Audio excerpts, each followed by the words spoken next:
In honor of Halloween tomorrow, we are going to be releasing our plastic double deck box. We've had this for a very long time.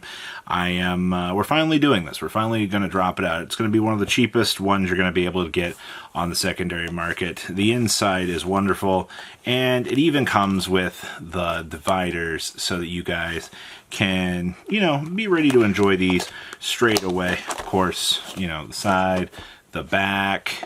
These were done by Armor Corgi, which actually we were their second deck box that they've ever made. They've done another few in between, but this was one of our test versions, and it actually came out very, very well. These are in hand. They will ship, I would have to guess, next week if you end up picking them up. I'll leave a link down below so you guys can grab yours. But of course, Call of the Haunted had to be on a major hype roll. So you guys smash the living crap out of that subscribe button so you guys don't miss out on more awesome content. Oh boy, Call of the Haunted. So we got the new Bones archetype announced yesterday, and it has just sent Call of the Haunted all over the place. People are freaking out, do we need to pick up, Lost Arts Quarter Century? What's going on with this? Right now, QCRs are coming in $30, $48 to $50, which is kind of crazy to think about just in terms of what you've got flinging around with your listings here. And of course, the Hobby League version, which these have hit about $16 to $17, which is not really too bad. Now, the big one that we're going to have to look at here, just kind of scroll through some of these Pharaoh Servants. Okay, this is the one. So, Lost Arts, where we actually have the cross and everything. You get mod plays for 12s, light plays for 12s.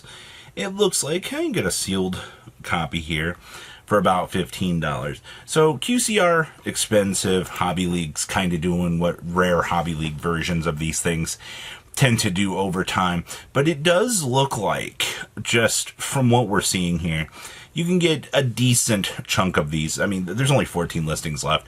It's going to be a little bit, but these might get wiped out over the next couple of days. We'll have to wait and see. The initial impact has come and gone. Zombie World. So there's a lot of little cards that you're going to want to keep an eye on. Anytime Konami goes, here's some zombie cards. One of those ends up being Zombie World, the field spell itself. Now, the issue here is they have basically another field spell coming, which was, I'm calling it the Bone Zone, which, brings out Call of the Haunted and gives, an attack modifier. Whenever you activate a Call of the Haunted, you basically, end up popping something, which I believe that was the case of how it worked. But what we're dealing with here is, what if I want to slam this down and then turn on super polys, for example, everything that my opponent has is a zombie, so we can just basically apply a continuous pressure on them, and we get an opportunity to do our thing. That's fine. I mean, $13 on up to 14, and then you break about the $17 mark, so it's not like this isn't actually something that is going on here, but from what we've been seeing, which is kind of like the constant pressure, this looks within the realm of expectations. Expensive, though. I'm actually more impressed with the price point. God, man, just in the last 24 hours, this card's gone nuts. Oh, Vampire Sucker. So, zombies do have some okay link monsters. The problem is Vampire Sucker is one of those cards that, it's always good. I mean, it's a free draw when a zombie is specialed, which is good. You also can bring back something from your opponent's graveyard, which, I guess is okay, but it has to go to their field. And then, what else do we get here? You tribute a zombie monster your opponent controls instead. So I guess there is the concept of, if I wanted to play the vampire stuff with this, I could. Realistically, what you're looking at here is this is probably going to be something you're going to have to play. I can't imagine that Konami's going to make something that's going to be very punishing in the vampire side of things. I mean, there's Vampire Sheridan and things like that that you could use, being able to use the opponent's stuff. You know, there's also zombie vampire, but the best action you're going to be getting is 6s with this. So I can't imagine that you're going to get too much other stuff to take away with this. I don't know. I kind of want to be helpful and try to believe in it. Oh, Jack-o-Bolan. You discard a zombie monster to special summon this card.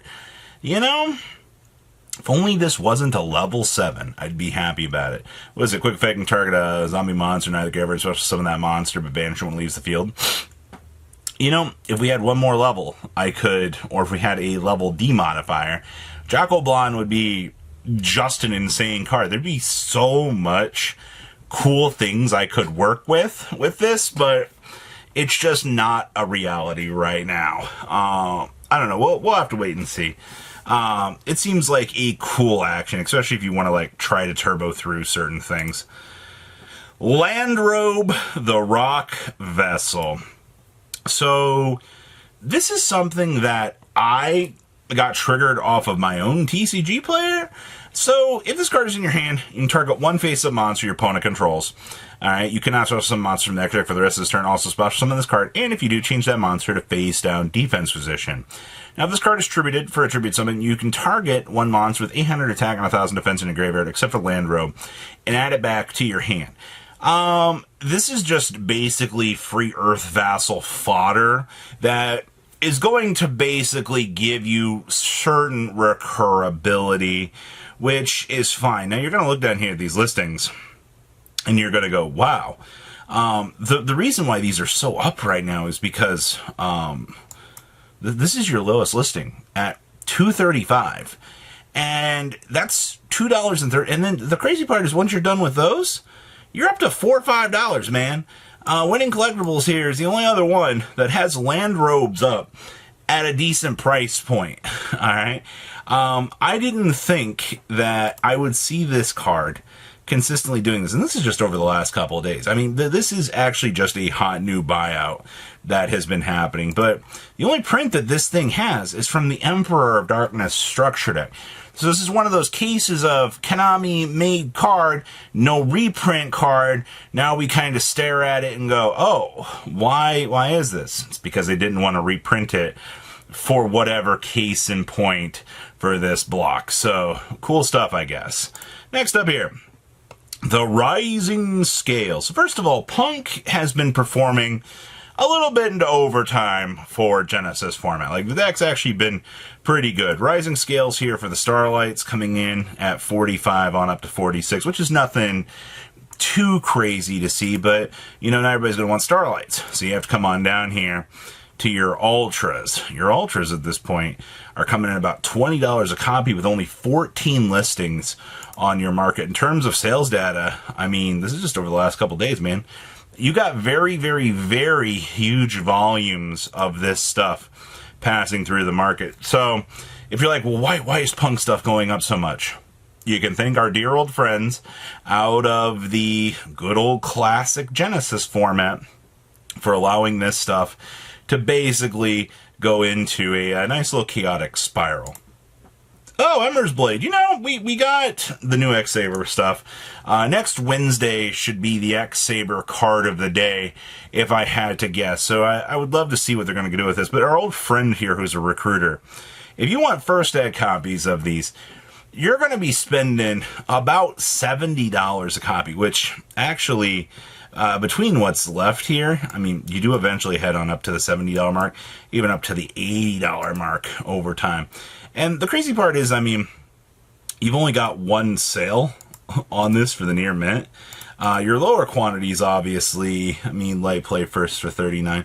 Yeah, it looks like lower quantities are going to be about half the price of first ed. That's crazy to think about. Gladiator Beast Sam Knight. Jeez, man. $74 for a near mint copy of Sam Knight with one sale on it. That is insane. When you take off the limiter, looks like you're paying $63 on up to $65. This card was an absolute joke for 99% of its life. And now you come back, look at it today, and it's a completely different creature. That is insane to think about. Gores, the Emissary of Darkness. Oh, this is the manga. So, to get a good copy out of a manga for $50, I perfectly understand this price point, man. Especially when you're dealing with old stuff like this. I mean, near mints sell quite a lot, honestly. Let's take off the near mint. I'm curious how much changes here. You had a light play. Yo, that really is crazy. $50 for near mint or light play for $14. It really is just that much of a difference to pick up these cards. That's crazy, man. But what do you guys think about today's market? Please leave a comment down below. Tell me what you guys think, and I will see your beautiful faces back later today, guys. Patrons, thank you.